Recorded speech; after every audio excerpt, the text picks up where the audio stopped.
मंडळी नमस्कार, सुप्रभात. रावेतमधली ही सुंदर सकाळ आणि नेहमीप्रमाणे आम्ही हे सर्व मित्र भटकंतीला निघालो आहे. तर आज आम्ही चाललो आहोत मावळात. मित्रांनो नमस्कार. मला वेळ नसल्यामुळं मी यांच्याबरोबर जाऊ शकत नाही. माझे सगळे मित्र मावळामध्ये फिरायला चाललेले आहेत.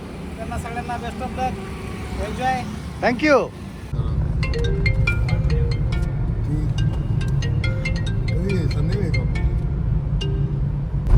त्याला पण दिसते ना असं आहे.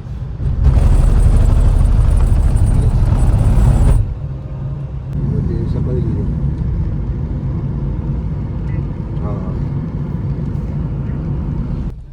मित्र हो नमस्कार. आपणा सर्वांचं मनपूर्वक स्वागत. आपण आलो आहोत लोहगड किल्ला पाहण्यासाठी.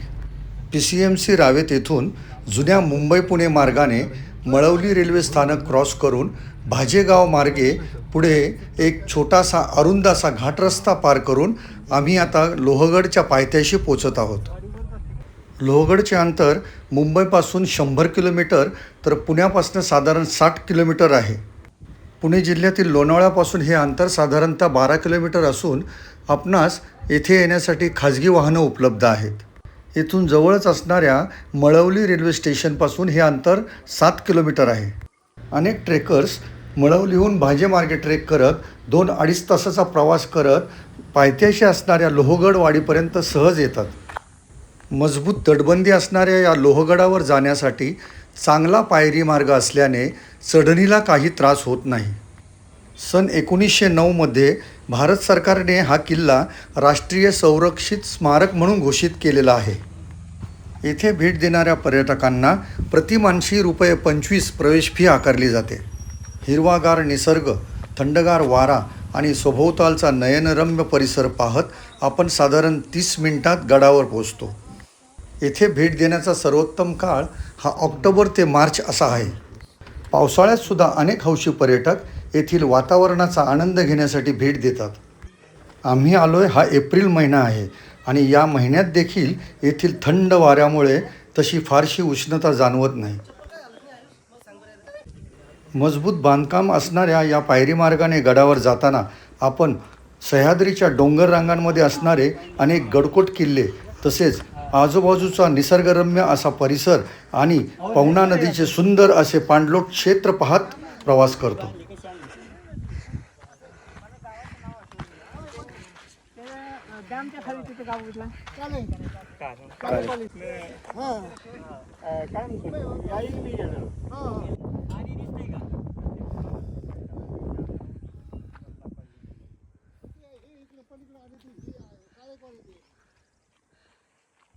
पुरंदरच्या तहात द्यावा लागलेला हा लोहगड किल्ला महाराजांनी मुघलांकडनं 1670 साली पुन्हा जिंकून स्वराज्यात आणला.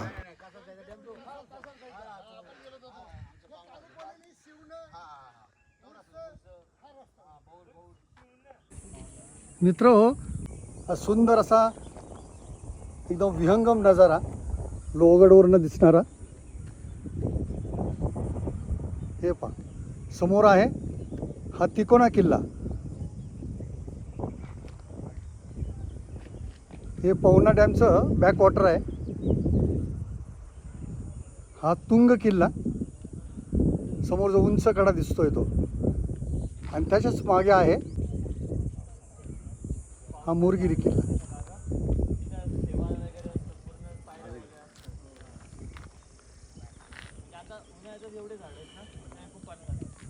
पवना डॅम सुद्धा आपल्याला स्पष्ट दिसतो इकडनं. या डॅमचं हे सर्व पाणलोट क्षेत्र आहे.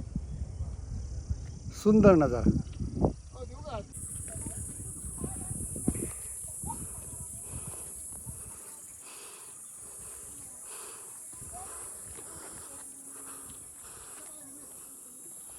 किल्ल्यावर जाण्यासाठी 4 भव्य दरवाजे आहेत. एक गणेश दरवाजा, नारायण दरवाजा, हनुमान दरवाजा आणि महादरवाजा. किल्ल्याचे दरवाजे आणि तटबंदी आजही सुस्थितीत आहेत. किल्ल्याचा पहिला दरवाजा अर्थात गणेश दरवाजाजवळ आपण आता पोहोचत आहोत.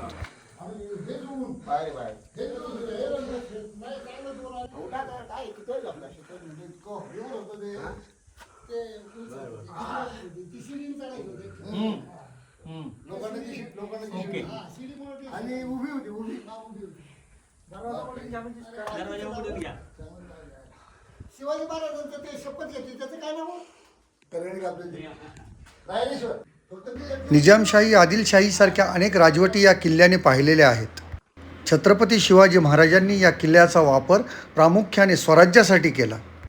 महाराजांच्या पदस्पर्शाने पावन झालेला लोहगड हा सह्याद्रीच्या रांगेतील मजबूत आणि प्राचीन असा डोंगरी किल्ला आहे.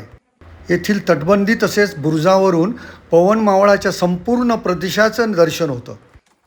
सभोवतालचा परिसर आणि गडकोट किल्ले तसेच चौफेर देखरेखीसाठी या किल्ल्याचा वापर होत असे.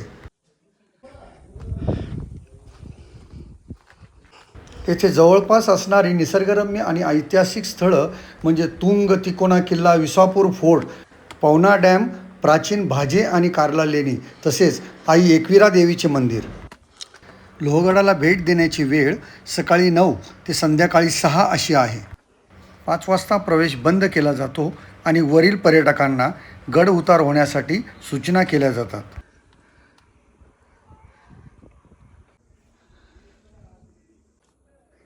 हा संपूर्ण गड पाहण्यासाठी तसेच अनुभवण्यासाठी आपणास साधारण 1.5 ते 2 तासाचा अवधी लागतो. सध्या उन्हाळा कडक असल्यामुळे पर्यटकांनी शक्यतो सकाळच्या सेशनमध्येच गड दर्शनासाठी यावे. समोर आपणास जो दिसतोय तो आहे गडाचा दुसरा दरवाजा म्हणजेच नारायण दरवाजा.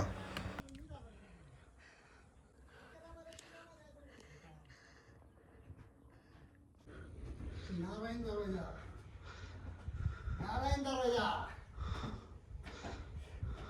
पहिलं कोरीन बघा. जय श्री छत्रपती शिवाजी महाराज की जय.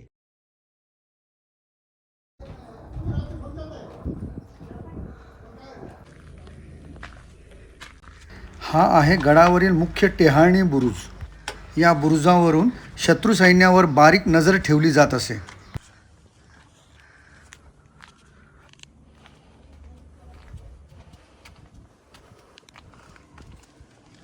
इथून जवळपासचे सर्व किल्ले आणि संपूर्ण मावळ प्रांत दृष्टिक्षेपात येतो. सह्याद्रीच्या पर्वतरांगा आणि पवना धरणाचे मनमोहक दृश्य आपण येथून पाहू शकतो.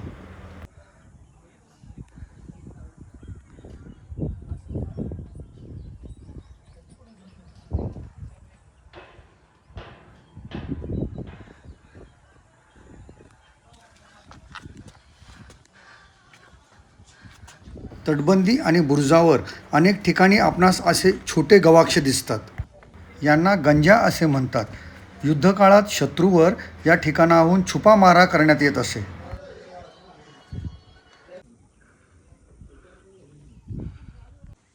समोर आपणास जो दिसतोय तो आहे विसापूर फोर्ट, विसापूर किल्ला. लोहगडावरून अगदी स्पष्ट दिसतो.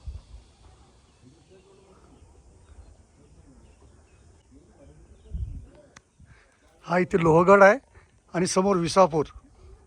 या दोन्ही किल्ल्यांच्या मध्ये जी खिंड दिसते ती खिंड आहे शेलार खिंड. सर्वार्थाने मजबूत आणि सुरक्षित असणारा हा किल्ला छत्रपती शिवरायांनी 1670 साली स्वराज्यात आणला. तेव्हापासून मराठा साम्राज्याचा तो अविभाज्य भाग राहिला.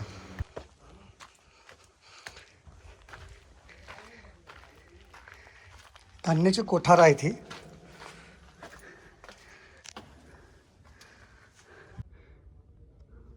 पाणी भरलेलं आहे ते सर्व.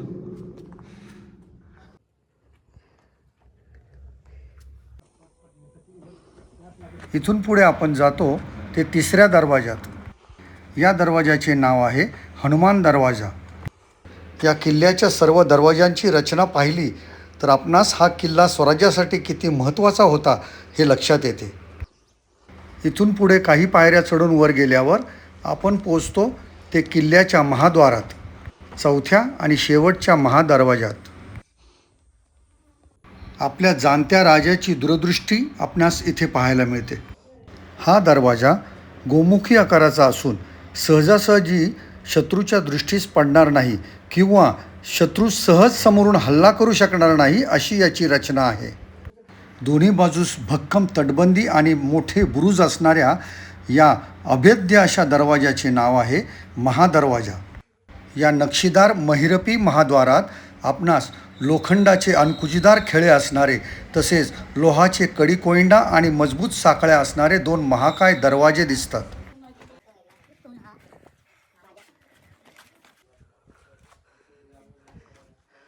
या दरवाजातून आपण प्रत्यक्ष किल्ल्यात प्रवेश करतो. सरतेशेवटी हा संपूर्ण लोहगड सोडून आपण आता किल्ल्याच्या आतमध्ये प्रवेश केलेला आहे. किल्ल्याच्या माचीवरचा हा संपूर्ण प्रदेश. मित्रहो, आपल्या समृद्ध गौरवशाली इतिहासाचे साक्ष असणारे हे गडकोट किल्ले हे फक्त पाहायचे नाहीत तर ते खऱ्या अर्थाने अनुभवायचे असतात. हा वारसा पुढच्या अनेक पिढ्यांपर्यंत जतन व्हावा हीच शिवचरणी प्रार्थना. मंडळी नमस्कार. आपणा सर्वांचं माझ्या या नवीन व्हिडिओमध्ये हार्दिक स्वागत आहे. मी आलो आहे पवन मावळात. माझ्या मित्रांसोबत पवन मावळातील या लोहगडाला भेट देण्यासाठी मी आलो आहे. आता लोहगडाच्या या माचीवर सध्या मी उभा आहे आणि या व्हिडिओच्या माध्यमातून आपणास या लोहगडाचं संपूर्ण दर्शन होणार आहे. चला तर मग आपण पाहूया छत्रपती शिवरायांच्या स्वप्नातला एक अभेद्य असा लोखंडासारखा मजबूत असणारा लोहगड किल्ला. विंचूकडा, 16 कोणी तलाव आणि त्रिंबक तलाव, महादेव मंदिर. महादेव मंदिर, 16 कोणी तलाव, त्र्यंबक तलाव आणि विंचूकडा. लोहगडाचा इतिहास 13व्या शतकापासून सुरू होतो. आदिलशाही, मुघल आणि मराठ्यांचा अंमल पाहिलेल्या या किल्ल्याने अनेक युद्ध अनुभवली आहेत. पुढे इंग्रजांच्या काळात या किल्ल्याची खूपच पडझड झाली. नामशेष झालेल्या काही वास्तूंचे अवशेष इथे उरले आहेत. या वास्तूंचे काही प्रमाणात का होईना पुनर्निर्माण आणि संवर्धन करण्याचे काम इथे हाती घेण्यात आलेले आहे. ही आहे महाराजांची त्या काळातील सभागृहाची जागा आणि अष्टप्रधान मंडळाचे सदर. लोहगडावर हनुमान आणि महादेवाचे मंदिर, पिण्याच्या पाण्याचे तलाव आणि दर्गा देखील आहे. येथील मुख्य आकर्षणे म्हणजे डोंगराच्या पोटात कोरलेली भली मोठी लेणी वजा गुहा ज्याचे नाव आहे लक्ष्मीकोठी. विंचवाच्या नांगीसारखा आकार असणारा एक लांबलचक उंच कडा म्हणजेच विंचूकडा, 16 कोनी तलाव आणि घोड्यांची पागा.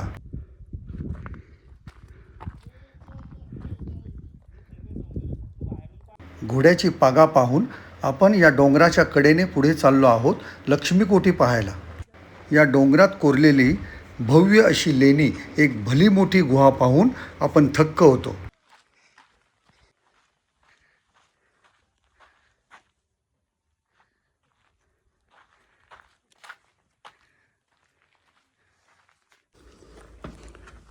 या प्राचीन लेण्याला नाव दिलेलं आहे लक्ष्मीकोठी. लोहगडावरील ही पवित्र वास्तू स्वराज्याचा खजिना सुरक्षित ठेवण्यासाठी प्रसिद्ध आहे. सुरतीच्या लुटीतील संपूर्ण संपत्ती महाराजांच्या आदेशाने सेनापती नेताजी पालकर यांनी या वास्तूत ठेवली होती. हाच खजिना महाराजांनी पुढे गडकिल्ल्यांच्या बांधकामासाठी, डागडुजीसाठी आणि स्वराज्य हितासाठी वापरला. आदिलशहाकडे असणारा हा गड 1648 साली महाराजांनी स्वराज्यात सामील करून घेतला. 1665मध्ये पुरंदरच्या तहात 23 किल्ल्यांसोबत महाराजांना लोहगडसुद्धा मुघलांना द्यावा लागला होता. पुढे 1670मध्ये छत्रपती शिवरायांनी मुघलांकडून हा लोहगड जिंकून स्वराज्यात पुन्हा परत आणला. त्यानंतर लोहगड कायमस्वरूपी स्वराज्यातच राहिला. सध्या हा किल्ला भारत सरकारच्या ताब्यात असून तो राष्ट्रीय स्मारक म्हणून घोषित करण्यात आलेला आहे.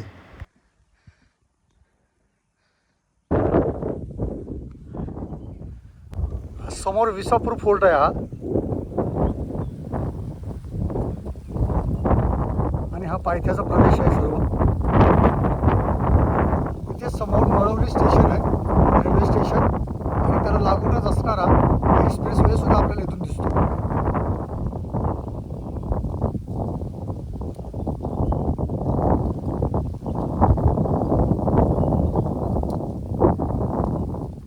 मित्र समोर आपला जो दिसतोय कडा तोच आहे विंचू कडा.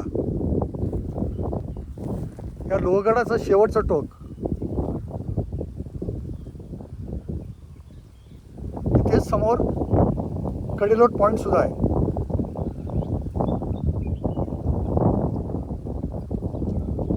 सगळ्यात लांब लचक आणि उंच कडा विंचू कडा, लोहगडाचा क्लायमॅक्स पॉइंट. लोहगडावर फिरताना लहान मोठी अशी बरीच पाण्याची तळी आपल्या दृष्टीस पडतात. पैकी महत्त्वाचे म्हणजे 16 कोणी तलाव आणि त्र्यंबक तलाव. आपण जो समोर पाहतोय तो आहे एक ऐतिहासिक असा 16 कोणी तलाव. या तलावाला 16 कोन असून आतमध्ये उतरण्यासाठी सुंदर अशा बांधीव पायऱ्या आहेत. अति कडक उन्हाळ्यामुळे या भव्य तलावातील पाणी पूर्णपणे आटलं आहे. अनेक शिवप्रेमी पर्यटक या ऐतिहासिक वास्तू पाहण्यासाठी लोहगडाला भेट देतात.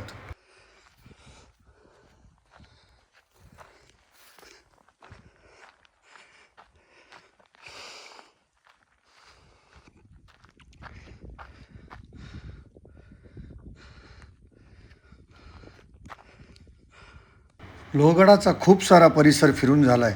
सूर्य डोक्यावर आला आहे आणि हवेतील उष्मा देखील वाढला आहे. आता परतीच्या वाटेवर त्र्यंबक तलाव आणि महादेव मंदिर पाहून आपण गडउतार होऊया. मित्रहो, गडावर खाण्यापिण्याची कसलीच सोय नाही. त्यामुळे खाण्यासाठी काही मोजके पदार्थ आणि पिण्यासाठी पाणी सोबत घेऊन यावे. आणि हो, खाद्यपदार्थांचे रॅपर्स आणि पाण्याच्या रिकाम्या बाटल्या गडाच्या पायथ्याशी डस्टबिनमध्ये टाकाव्यात. माकडांना कसल्याही प्रकारचे खाद्यपदार्थ देऊ नयेत. स्वतः खाद्य शोधण्याची त्यांची नैसर्गिक क्षमता कृपया संपुष्टात आणू नये, ही आपणा सर्वांना कळकळीची नम्र विनंती. लोहगडावरील महादेव मंदिराच्या मागील बाजूस असणारा हा काही परिसर आपण पाहत आहात. चला आपण आता त्र्यंबक तलाव पाहूया, ज्याचा त्या काळी पिण्याच्या पाण्यासाठी वापर केला जात असे. संपूर्ण दगडी बांधकाम असणाऱ्या या मोठ्या तलावात तळापर्यंत उतरण्यासाठी सुंदर अशा रेखीव पायऱ्यासुद्धा बांधण्यात आलेल्या आहेत.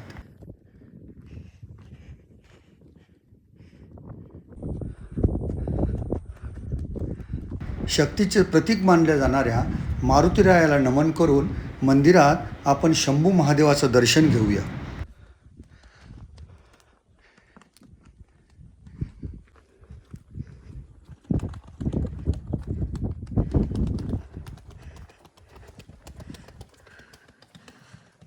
ओम नमः शिवाय.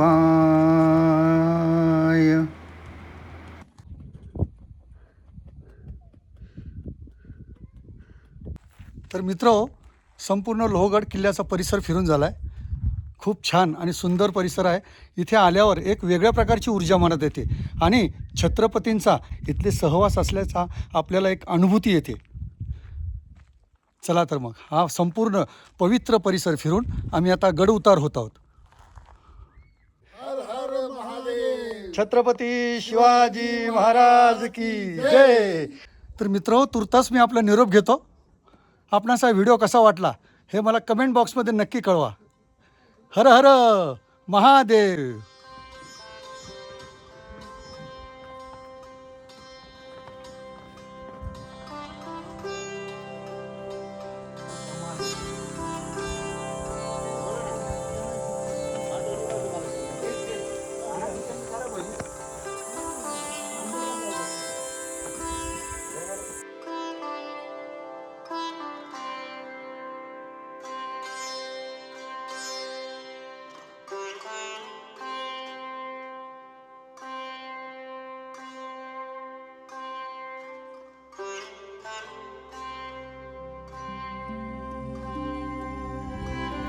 जय भवानी, जय शिवराय.